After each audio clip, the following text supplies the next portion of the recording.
Good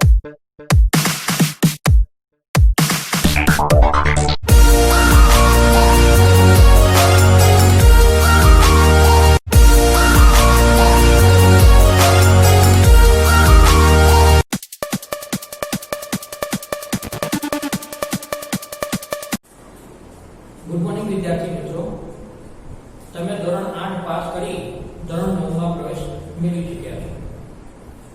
અત્યારે જે corona મહામારી ચાલી રહી છે તેને કારણે આપણે રૂબરૂ પ્રત્યક્ષ મળી શકતા નથી, એટલા માટે આપણે વિડિયો વિઝ્યુલાઇઝેશન થી આજથી ધોરણ 9 આપણે શરૂ કરવા જઈ રહ્યા છીએ। તો આજે આપણે ગણિતની અંદર પ્રકરણ 1 થી શરૂઆત કરીએ છીએ। હવે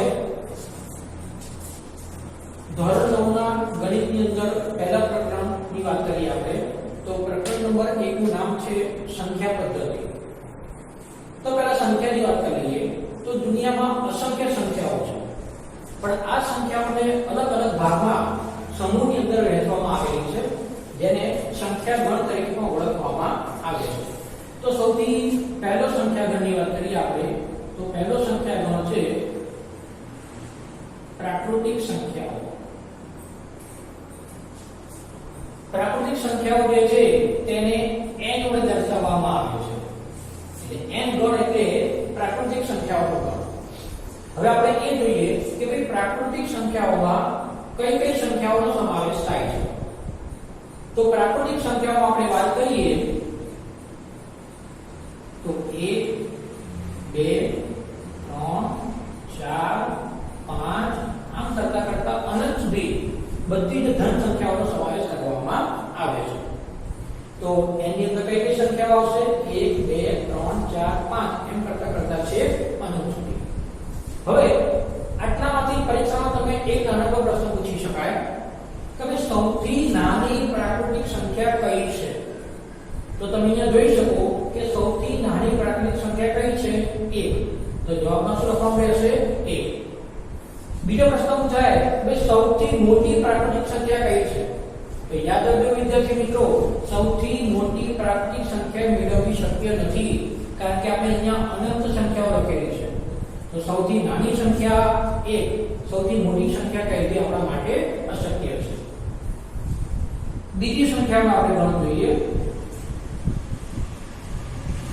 પૂર્ણ સંખ્યા, જેને પૂર્ણ સંખ્યા વડે દર્શાવવામાં આવે છે, જેને આપણે અંગ્રેજીમાં W વડે દર્શાવીશું। તો W જેને આપણે અંગ્રેજીમાં કહીએ છીએ હોલ એટલે આખું પૂર્ણ સંખ્યા।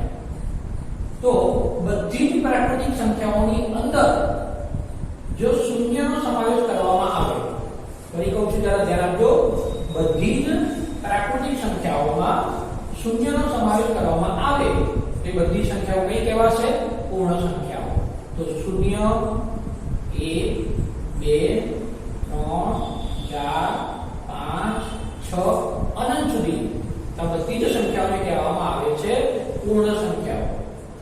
તો પહેલા હતી પ્રાકૃતિક સંખ્યાઓ, બીજા નંબરે આવે છે પૂર્ણ સંખ્યાઓ। ત્રીજો સંખ્યા ગણ જોઈએ આપણે, જેનું નામ છે પૂર્ણાંક સંખ્યા ગણ,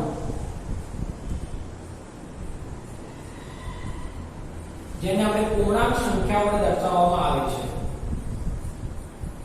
જેને અંગ્રેજીના છેલ્લા અક્ષર z વડે દર્શાવવામાં આવે। તો હવે પૂર્ણાંક સંખ્યાઓમાં કઈ કઈ સંખ્યાઓનો સમાવેશ થાય। તો પૂર્ણાંક સંખ્યાઓની અંદર બધી જ પૂર્ણ સંખ્યાઓનો સમાવેશ તો થાય જ છે, મતલબ કે 0 1 2 3 4 બધી જ સંખ્યાનો સમાવેશ તો થાય છે, પરંતુ અહીં ઋણ સંખ્યાઓનો પણ સમાવેશ થાય છે, એટલે કે -1 -2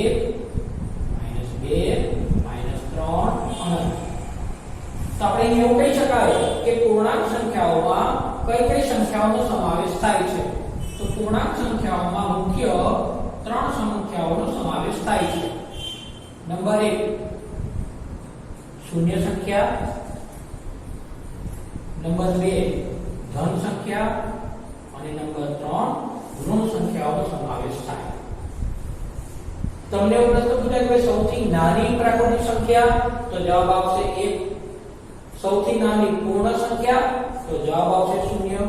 પણ સૌથી નાની કે સૌથી મોટી પૂર્ણાંક સંખ્યા અહીં તમને મળશે નહીં, કારણ કે બંને બાજુએ અહીંયા અનંતનું ચિહ્ન દર્શાવેલું છે. હવે આપણે નંબર જોઈશું 4. સમય સંખ્યાઓ.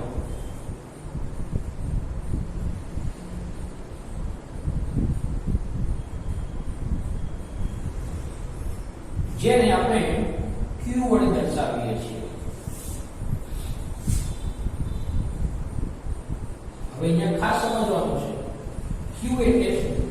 તો કોઈ પણ સંખ્યાને જો તમે p છેદમાં q સ્વરૂપમાં દર્શાવી શકો એવી બધી જ સંખ્યાઓને સમય સંખ્યાઓ કહેવામાં આવે છે, જ્યાં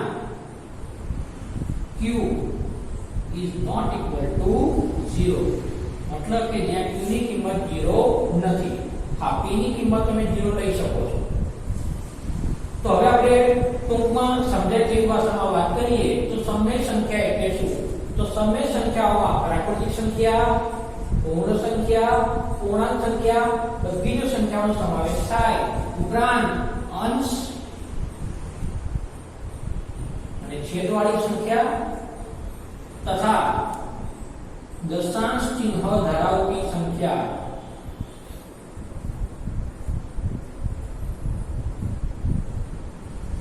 નો પણ સમાવેશ કરવામાં આવે છે. તો ટૂંકમાં આપણે કહી શકીએ કે p છેદમાં q સ્વરૂપમાં જે સંખ્યાને દર્શાવી શકો તેવી બધી જ સંખ્યાઓને સમય સંખ્યાઓ કહેવામાં આવે છે. ત્યાર પછીનો નવો ટોપિક તમારે અગાઉના ધોરણમાં ભણવામાં આવશે, અસમય સંખ્યાઓ. તો જેને આપણે p છેદમાં q સ્વરૂપમાં દર્શાવી શકતા નથી તેને આપણે કહીશું સમય સંખ્યાઓ. છેલ્લો અને પાંચમો સંખ્યા ગણ જોઈએ આપણે વાસ્તવિક સંખ્યા ગણ.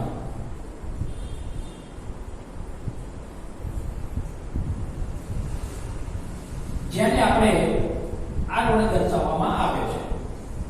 તો ગણ r એમાં કઈ કઈ સંખ્યાઓનો સમાવેશ થાય. તો બધી જ સમય સંખ્યાઓ, જેટલી પણ સમય સંખ્યાઓ છે તે બધી જ સમય સંખ્યાઓ વત્તા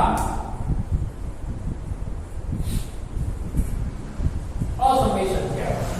તો મતલબ કે દુનિયાની બધી જ રકમોનો સમાવેશ વાસ્તવિક સંખ્યા ગણની અંદર કરવામાં આવે છે.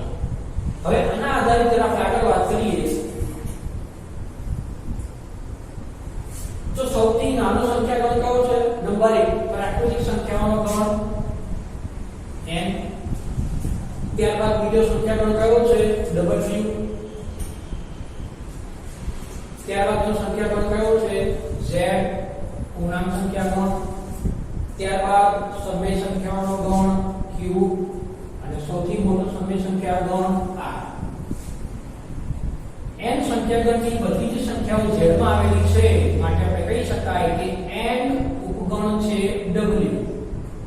એવી જ રીતના w ઉપગણ છે z, z ઉપગણ છે q અને q ઉપગણ છે r. તો આ તમારે યાદ રાખવાનું, અહીં ક્રમ બદલાવવો જોઈએ નહીં. આમાંથી પણ તમને એક ગુણનો પ્રશ્ન અથવા MCQ પૂછી શકાય તેવો છે. વધુ માહિતી આપણે બીજા વિડીયોમાં આપીશું.